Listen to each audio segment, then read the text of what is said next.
La Chambre d'agriculture de la Manche propose aux éleveurs bovins intéressés de suivre une formation pour inséminer leurs vaches eux-mêmes. Pendant 3 jours, au nombre de 8 agriculteurs maximum, ils suivent la théorie et la pratique donnée par Serge Lecourt, technicien inséminateur d'évolution. Cette formation a pour objectif d'acquérir les gestes de l'insémination des vaches, d'améliorer les résultats technico-économiques du troupeau laitier et d'avoir une meilleure maîtrise de l'ensemble de la reproduction. Au début de la deuxième journée, ainsi qu'à la troisième, un échange est réalisé avec le formateur. Ce moment permet d'évoquer les difficultés ou problèmes rencontrés lors de leur pratique dans leur élevage. En effet, une semaine sépare les journées de formation. Derrière, c'est ça, comme ça. Vous allez avoir l'appareil, quand vous allez prendre l'appareil à chaque fois. Et après, il faut distinguer le col et vous allez voir qu'on va faire passer la sécurité. Cherchez.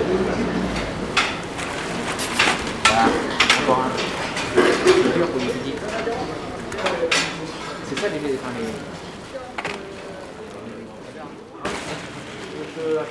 Dans le cadre de la formation, les mesures d'hygiène sont très importantes, d'où l'utilisation de blouses, de surbottes et de gants à usage unique.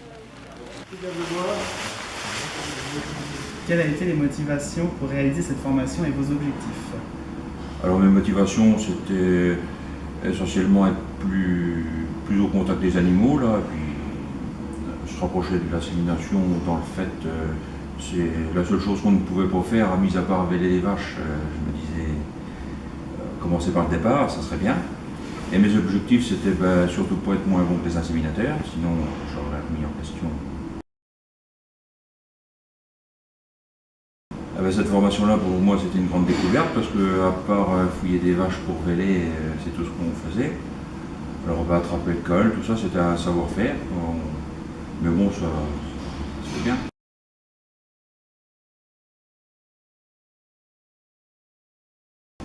Alors, je pense que c'est une démarche personnelle. On a envie de le faire parce qu'on sent qu'on peut y arriver.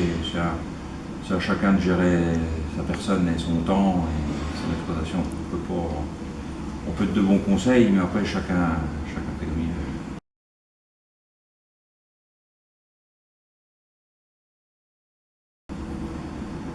Forcément, au niveau de la contention des animaux, on les maintient tout de suite après la traite et on les insémine juste après. Elles restent pas toutes seules, isolées. Moins de stress pour elles, moins de stress pour nous. Est-ce que l'inséminateur est passé beaucoup plus souple?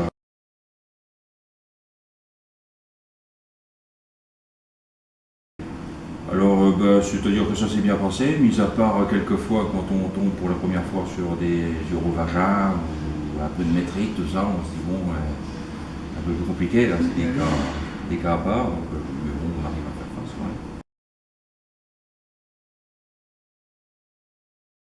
Ouais. Oui, parce que je m'étais fixé comme objectif de ne pas être moins bon que les inséminateurs. Dès le départ, j'avais les mêmes résultats. Avec les échographies, on voyait, donc c'est pour ça que j'ai continué.